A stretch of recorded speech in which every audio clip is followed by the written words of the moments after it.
বছরের শুরু থেকেই শিরোনামে সন্দেশখালী উঠে আসছে একের পর এক বিস্ফোরক অভিযোগ।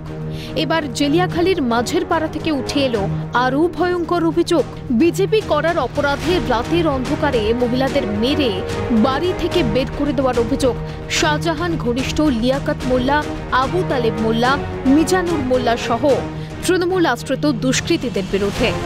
এখন খোলা আকাশের নিচেই কাটছে রাত, যদিও অভিযোগ অস্বীকার তৃণমূলের। আমাদের মেয়েছে, আমাদের ঘর বিজেপি করছি বলে আমাদের বের করে দিচ্ছে সব ঘরের থেকে। রাত্রে থাকতে না, আজ সারা রাত আমরা ঘুমোতে পারছি না। এসব মেরেছে, যে কাপড় মাপড় ছেড়ে দিচ্ছে, সব গায়ে সব কিল মেরেছে, সব ঘুষি মেরেছে। আচ্ছা, কে করেছে? নাম কি যারা করেছে? মিজানুর, রেজাউল, রেজাউল মোল্লা, মিজানুর মোল্লা, তারপর লিয়া মোল্লা, আবু তালেব মোল্লা, তারপরে আউল সাদ মোল্লা, ওই লিয়াকা দাস, আবুল সাবাত, মিজানুর, রেজাউল মোল্লা। আচ্ছা, রাত্রিবেলা ঘরে থাকতে পারছে না? না। কেন মারছে? কেন?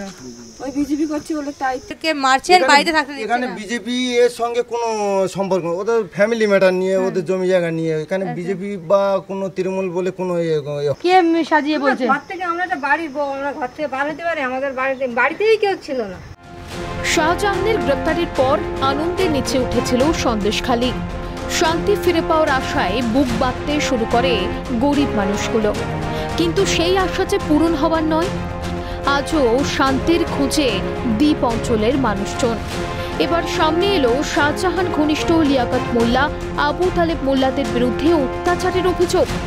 শিশু থেকে বুড়ো বাদ যাচ্ছে না কেউ। তাদের গ্রেপ্তারির দাবিতে সরব জেলিয়াখালীর মানুষজন। পাশাপাশি পুলিশের বিরুদ্ধে উঠেছে অসহযোগিতার অভিযোগ। প্রশ্ন ওঠে, তবে কি সত্যি তৃণমূলের দলদাস পুলিশ? ওদের গ্রেপ্তার চাই।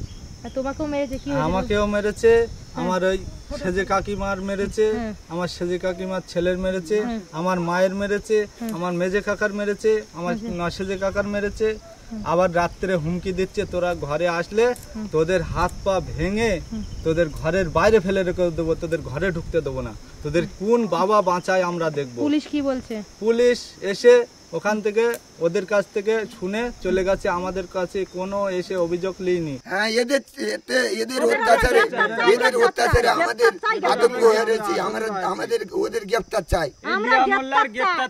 লিয়াকত মোল্লা, রিজাউল মোল্লা সহ একাধিক তৃণমূল নেতার নামে অভিযোগ করছেন এখানকার বিজেপি কর্মীরা। এখানকার বিজেপি কর্মীরা বলছেন, তারা বিজেপি করেন বলে তাদের রাত্রে বাড়ি থেকে বের করে দেওয়া হচ্ছে এবং বেধড়ক মারধর করা হচ্ছে। পুলিশ কোনো অভিযোগ নিচ্ছে না, উল্টে পুলিশ তৃণমূল অর্থাৎ শাসক দলের যারা নেতৃত্বরা রয়েছেন তাদের কথাই শুনছে। তাদের গ্রেপ্তারির দাবি জানাচ্ছেন এখানকার বিজেপি কর্মীরা। ক্যামেরায় সঞ্জীবের সঙ্গে রেশমি রিপোর্ট, ক্যালকাটা নিউজ, সন্দেশখালী, জেলিয়াখালী।